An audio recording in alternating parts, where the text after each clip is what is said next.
साथियों नमस्कार।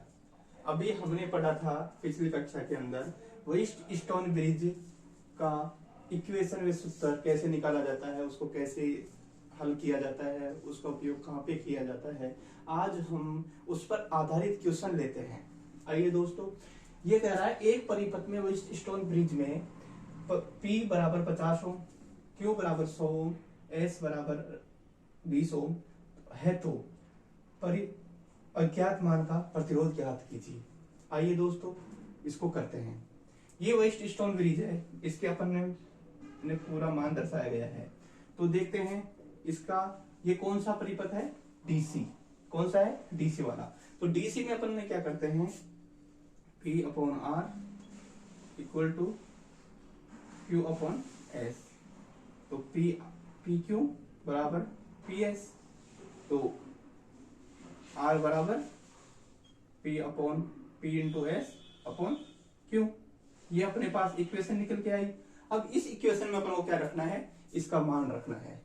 तो R बराबर अज्ञात मान का, मध्यम मान का ज्ञात प्रतिरोध होता है कौन, R। तो R बराबर क्या है, P बराबर क्या है 50 इंटू S बराबर क्या है 100, S बराबर नहीं सॉरी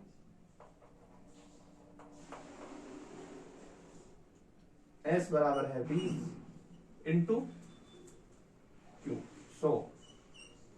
इससे ये गया, इससे ये गया, तो इसका मान कितना आ गया 10 ओम।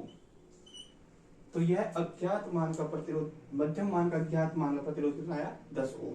इसी प्रकार से हम इस इक्वेशन को सिद्ध कर सकते। इसका मान कितना आया 10 ओम। अब साथियों, अब अपन एक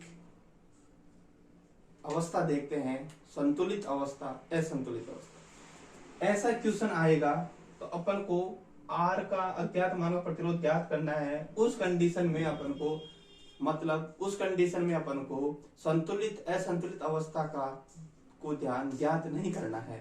उस कंडीशन में अपन क्या करेंगे, डायरेक्ट सूत्र का उपयोग कर अपन आंसर निकाल सकते हैं। जब यदि कहीं भी डायग्राम दिख जाए तो उस स्थिति में अपन को संतुलित असंतुलित अवस्था का विशेषकर ध्यान रखना होता है। उसको कैसे चेक करते हैं, आइए पहले मैंने पिछले वाले वीडियो में आपको बता भी दिया है, फिर एक बार और बताता हूँ। इसमें दो कंडीशन होती हैं। क्या होती है, इनका मल्टीप्लिकेशन, मतलब ये मान और ये मान दोनों ब्रांच है, ये फर्स्ट ब्रांच, ये सेकंड ब्रांच। ओके, अब इस ब्रांच में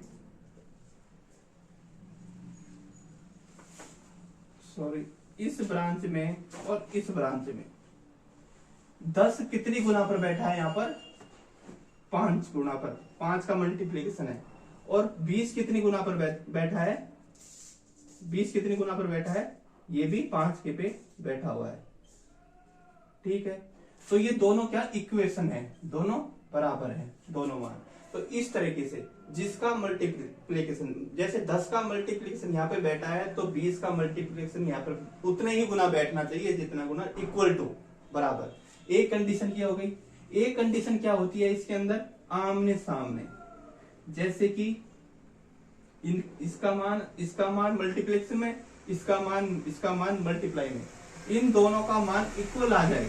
जैसे कि 100 इंटू 1000, 100 इंटू 10 और 50 इंटू 20, इन दोनों का मान यदि सेम आ जाए तो अपना वेस्ट स्टोन ब्रिज संतुलित अवस्था में है। क्योंकि यदि रेजिस्टेंस का मान समान होगा दोनों ब्रांचों में तो उसमें विभव का मान भी समान होगा, विभवांतर का मान समान होगा। विभवांतर का मान समान होगा मतलब 0, तो धारा का मान भी उसमें 0 होगा। तो वो कौन सा होता है, संतुलित अवस्था में होता है। इस प्रकार से अपन देख सकते हैं। अब ये अपन ने किसका देखा है, डीसी का। अब हम एक एसी सप्लाई पर आधारित वेस्ट स्टोन ब्रिज के बारे में जानते करेंगे। एसी सप्लाई पर मैंने आपको बताया था दो कंडीशन। क्या कंडीशन बताई थी, एक तो बताई थी Z3 इक्वल टू Z2 और Z4। एक कंडीशन क्या बताई थी, theta 1 plus theta 3 equal to theta 2 theta 4, ये कंडीशन बताई थी। अब इन दोनों कंडीशनों के आधार पर हम इसकी संतुलित असंतुलित अवस्था को देख सकते हैं कि ब्रिज संतुलित है या असंतुलित है। यदि ये मल्टीप्लाई में सही निकल जाए तो संतुलित है, मल्टीप्लाई में नहीं निकले तो असंतुलित है।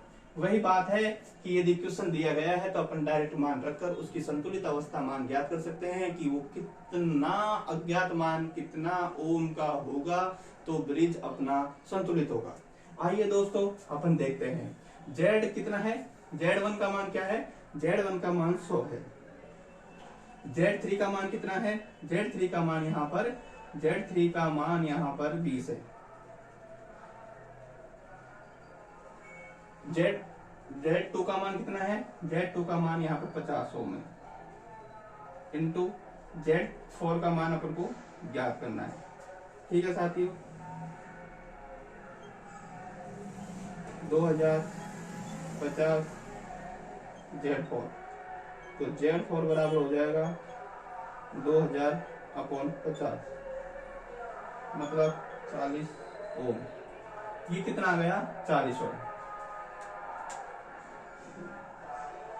इसी प्रकार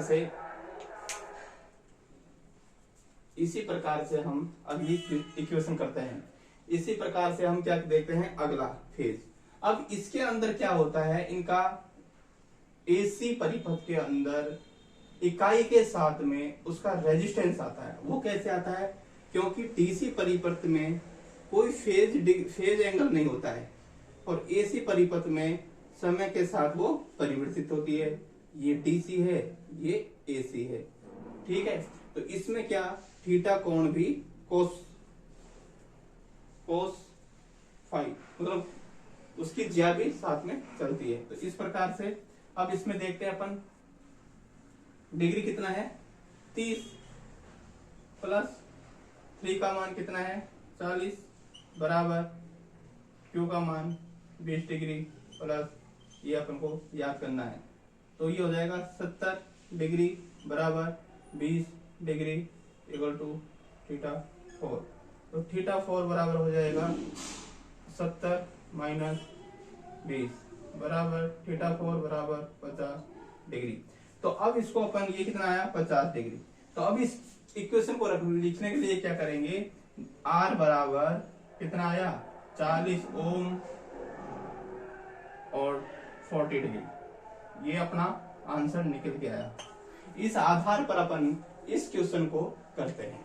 थैंक यू दोस्तों, मैंने आपको दोनों इक्वेशन बता दी है। उनके दोनों इक्वेशन के साथ में इस वीडियो में मैंने इनका क्वेश्चन हल करा दिया है। अब हम अगली क्लास के अंदर एक अच्छे सेमेट्रिक, मतलब प्रॉपर तरीके से हम अब चैप्टर वाइज क्लास लेंगे आपकी। ये बीच में लेने से क्या होता है कि किसी की रुचि भी नहीं होती है, किसी का वो भी नहीं होता है और वो एक फेज नहीं बन पाता है।